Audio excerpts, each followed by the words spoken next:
Oh, hello, and welcome to another reading of Chicken Soup for the Soul, Loving Our Cats. Today's story will be My Life as a Midwife. It includes a quote. People who love cats have some of the biggest hearts around. I used to lead two separate lives. In one, I took advantage of my 6-foot frame and 300+ pounds of brawn to earn an adequate living as a bouncer. I broke up fights and occasionally had to throw a punch or two. In the 10 years that I pursued this profession, I had my nose broken no less than 6 times. My knuckles will never be normal size again. I had a minor reputation as a very tough guy.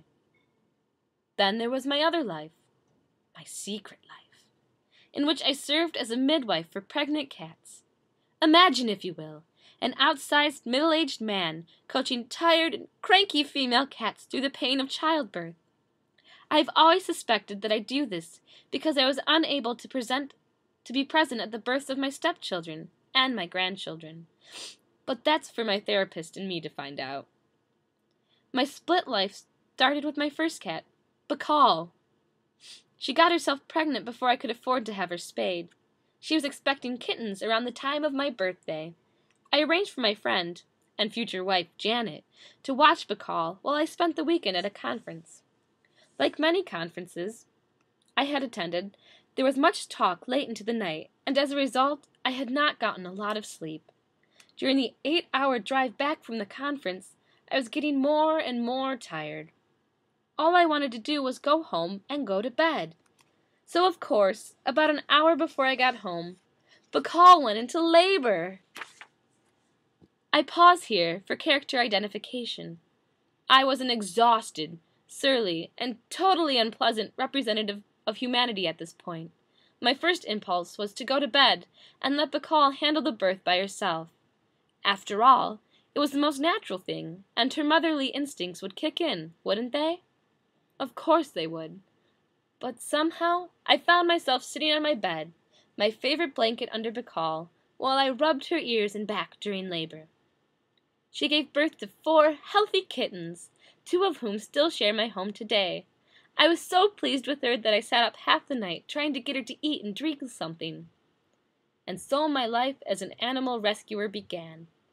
Unfortunately, the kittens kept coming because pregnant strays kept finding their way to our doorstep. There have been 7 mothers-to-be in our house since that night, and I have participated in the births of all 26 kittens. I am a sucker for the process, even though these days I spend most of my time trying to avoid the whole situation, by convincing people to show some responsibility and have their pets fixed before they can produce offspring. After Bacall's midnight delivery, the next litter born in our house was Baby's. Baby was a stray who came to stay with us on Christmas Day in 1996. Her 4 kittens, born in January 1997, actually arrived while I slept. But I participated in the birth by giving up my $35 white dress shirt as the birthing bed. Baby must have known that I had only worn the shirt once, and that was in the laundry basket so I could wash it and wear it to work again. Shan Lee was a calico who came to us when a friend of ours found her wandering the streets. She was dirty, undernourished, and traumatized, as well as declawed and pregnant. 5 weeks after her arrival, she gave birth to 5 kittens we ended up calling the Pile, 4 females and 1 male. We named the single male Watson, and ended up keeping him because he developed an eye infection and needed special attention. This is the excuse we almost always use when my wife and I have fallen in love with a kitten and decide that it can't leave. Pregnant cats kept showing up into our lives. Once we had 2 cats, Tiffany and Lenore, deliver kittens within 12 hours of each other. When Tiffany ultimately rejected her litter, Lenore came to the rescue. Lenore was a tiny cat with a constant harassed look upon her face. After giving birth to her own 4 kittens, she then took in Tiffany's abandoned 3 and nursed all 7 to health with some assistance and feedings from us. By the time the kittens were weaned, she was exhausted. Lenore was the only cat I ever thought was glad to be spayed. We were able to find homes for all 7 kittens, and for the mothers as well. We were especially pleased with the home we found for our beleaguered ex-supermom. Today, Lenora, aka Lenny, is living a quiet, reflective life in a local retirement home for Franciscan nuns. The good sisters offer prayers every day for our efforts. Sometimes, I think it is the only reason we are able to keep doing what we do. I don't work as a bouncer anymore, but I'm still delivering kittens.